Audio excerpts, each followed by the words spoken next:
Hi everybody, welcome to the Beatles Talk Show. Today it's February 13th. We're looking at Beatles historical facts over the years. And there's some good ones today. Did you know, in fact, today, in 1962, Brian Epstein and George Martin met for the first time and discussed, the Beatles, coming over to Parlophone Records.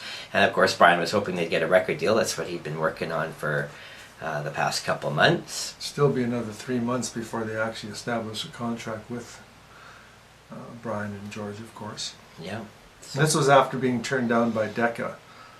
The month before, yeah. Yeah, the month before. Who, by the way, jumped on the Rolling Stones immediately because of that. Fumble. So, interesting day. George Martin and Brian Epstein were instrumental in making the Beatles who they were. Obviously, they had the talent, but they needed the behind the scenes guys. Yeah, the two guys that really made them into something. Yep. That's right.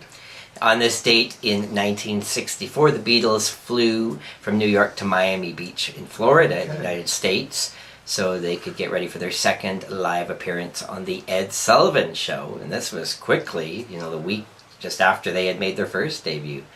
Obviously, the ratings were super high, and they wanted the Beatles back quickly. I've got this. Well, actually, it's been released now, but I've had this for like 30 years, and I really enjoy it. They've got the rehearsal as well on the new film. Yeah. And it's funny because John's mic it falls down, so it's like this high. So they're all bending down to try to sing "This Boy" in unison. It's just hilarious. Yeah. And John's trying to straighten it out. He's getting upset.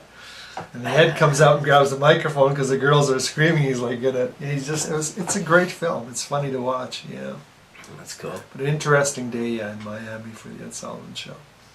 On this date in 1967, it was the official release in the United States of the Beatles' new single "Penny Lane" and "Strawberry Fields Forever."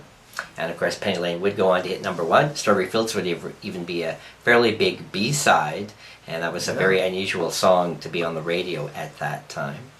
And speaking of unusual songs, my actual all-time favorite Beatles song, Only a Northern Song, was recorded today by George during the Sgt. Pepper recording sessions, but would not make that album, or the next album, or the next album. For whatever reason, the song finally appeared on the Yellow Submarine soundtrack and was released almost 2 years later. You know why?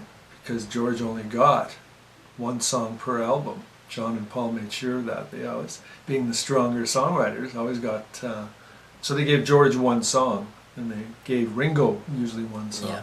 Yeah, probably that's what happened. But it's interesting then that they would even go to the effort to record it, because they put a lot of effort into George's songs at that time that didn't get released. Yeah, it's not a bad tune, really.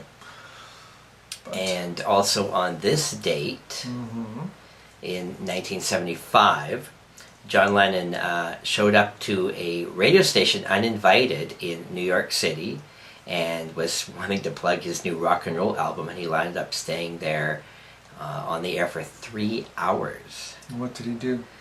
He just was there. He wanted to talk. He ended up being a guest DJ and plugging his last album, which was his album of 1950s cover tunes. Now, was that the appearance where he did the weather report as well? It's very possible. I'm not even sure. Yeah. It might have been. Yeah. Also on this date in 1984, celebrating the 20th anniversary of the Beatles' invasion of America, Capitol Records was starting to cash in, doing a lot of advertising, and there was new promo items that came out in 1984. Even they made the cover of the Rolling Stone magazine again for the 20th anniversary. That's right, I remember I bought that. Yeah, it's kind of cool. And on this date in 1993, Paul McCartney and his band appeared on Saturday Night Live. That was an excellent performance. And like I told you, I was a 10-hour drive from London, Ontario, and wanted to go. Was thinking about it, but didn't. And it's like, why didn't I do it, It was a great performance. He did a lot of songs that, I think we touched on this before, where he had never done before, like Lost My Little Girl. Hamish even did a song, Ain't No Sunshine When She's Gone. It's a good film. If you've never seen it, you should. Saturday Night Live. All right, excellent. Well, there you go. There's the Beatle news for the day. We'll see you again tomorrow. All right, take care. So my dear friends, come back when you can.